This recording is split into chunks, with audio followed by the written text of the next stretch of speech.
আসমান জমিন এবং সারাজাহান সৃষ্টি। মহান আল্লাহ রাব্বুল আলামিন যখন আসমান জমিন ও এর মধ্যকার বস্তুসমূহ সৃষ্টি করতে মনস্থ করেন, তখন তিনি সর্বপ্রথম রবিবার দিন আরশে মুআল্লা ও তার নিকটবর্তী বস্তুসমূহ সৃষ্টি করেন। সোমবার দিন সৃষ্টি করেন সপ্তম আকাশ, মঙ্গলবারে 7 তবক জমিন, বুধবারে অন্ধকারময় শূন্য মণ্ডল, বৃহস্পতিবারে আসমান জমিনের মধ্যবর্তী বস্তুসমূহ এবং শুক্রবারে চন্দ্র, সূর্য, নক্ষত্র এবং গ্রহ, উপগ্রহ প্রভৃতিকে। এভাবে আল্লাহ পাক 6 দিনে সারা পৃথিবী এবং অন্যান্য বস্তুসমূহ সৃষ্টি করেন। সপ্তম দিন তথা শনিবারে আল্লাহ তাআলা এই কাজ হতে অবসর গ্রহণ করেন। সুবহানাল্লাহ। জিন জাতির সৃষ্টি ও ধ্বংসের কাহিনী। মানব সৃষ্টির বহুকাল আগে আল্লাহ রাব্বুল আলামিন দুনিয়ায় জিন জাতি সৃষ্টি করেন পাঠিয়েছেন। এ কোনো মন গড়া ঘটনা বা অলৌকিক কাহিনী নয়। স্বয়ং আল্লাহ তাআলা পবিত্র কোরআনে অত্যন্ত 32 জায়গায় জিন জাতির কথা উল্লেখ করেছেন। আর মানুষ জাতিকেও যে উদ্দেশ্যে সৃষ্টি করা হয়েছে, ঠিক সেই উদ্দেশ্যে আল্লাহ তাআলা জিন জাতিকেও সৃষ্টি করেছেন। যেমন আল্লাহ তাআলা নিজেই বলেছেন, ওমা খালাকতু জিন্না আলা ইনসা ইল্লা লিয়াবুদুন, অর্থ আমি জিন ও ইনসানকে কেবলমাত্র আমার ইবাদতের জন্যই সৃষ্টি করেছি। ইবলিশের জীবনের ইতিহাস। উল্লেখ্য যে ইবলিশ মরদুদ শয়তানের নাম।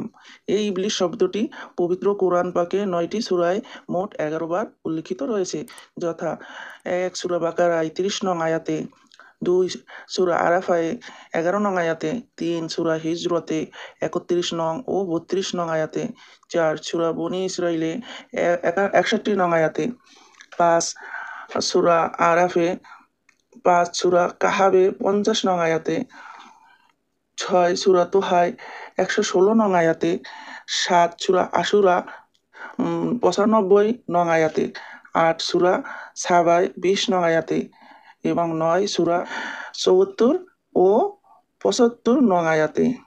জিনদের ধর্মশাসনে ইবলিশ দুনিয়া। পূর্বেই উল্লেখ করেছি যে আল্লাহর আদেশ ফেরেশতাগণ সর্বশেষবার জিনদেরকে হত্যা করার উপর কিছু সংখ্যক জিন পাহাড়, পর্বত, বনে, জঙ্গলে আত্মগোপন করে প্রাণ রক্ষা করেছিল। ক্রমে তাদের বংশ বৃদ্ধি পেয়ে আবার জিনদের দ্বারাই জগৎ পরিপূর্ণ হয়ে গিয়েছিল। কিন্তু ওই সময় তাদেরকে হেদায়েতের করার জন্য কোনো পয়গম্বর বা আল্লাহর দূত ছিল না। অতএব জিন জাতি বেশি পাপচারী হয়ে উঠেছিল। আল্লাহ তাআলা ইবলিশকে আদেশ করলেন, হে ইবলিশ, তোমরা ইবাদত বন্দিগি ও আমার প্রতি তোমরা একান্তই আনুগত্যের কারণে আমি তোমার প্রতি অত্যন্ত সন্তুষ্ট হয়েছি। এবার তোমার সাজাতীয় জিনগণকে সৎ পথে প্রদর্শন করো এবং পাপ কাজ হতে বিরত থাকো। মহান আল্লাহ তাআলা এই আদেশ শুনে ইবলিশ আল্লাহর দরবারে আরজ করল, হে মাবুদ, আপনার আদেশ আমি অবশ্যই পালন করব। তবে আমার একটি আরজ এই যে আপনি আমাকে এমন ক্ষমতা প্রদান করুন যাতে আমি সারা দিন পৃথিবীতে জিনদেরকে হেদায়েত করে সন্ধ্যায় আবার এখানে ফিরে এসে সারা রাত আপনার ইবাদত বন্দিগি ও ফেরেশতাদের নসিহত করতে পারি। ইবলিশের লাওহে মাহফুজ দর্শন। অসীম মর্যাদা লাভ করার পর তার মনে উচ্চাকাঙ্ক্ষা আরও অনেক বৃদ্ধি পেল। এতএব যে সে আল্লাহর দরবারে দোয়া জানালো, হে মাবুদ, তোমার অসীম কৃপায় আমি সামান্য স্তর হতে সম্মানের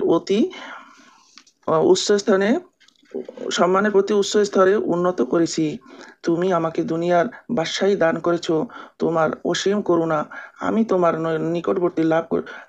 নৈকট্য লাভ করেছি। এখন আমার মনে একান্তই আশা এই যে তোমার পবিত্র লাওহে মাহফুজ দর্শন করে আমার জীবন ধন্য ও সার্থক করি। হে মাবুদ, আমার এই একটি মাত্র মনের আশা ব্যতীত আর কোনো আশা নেই। তুমি দয়া করে আমার এই আকাঙ্ক্ষা পূর্ণ করো।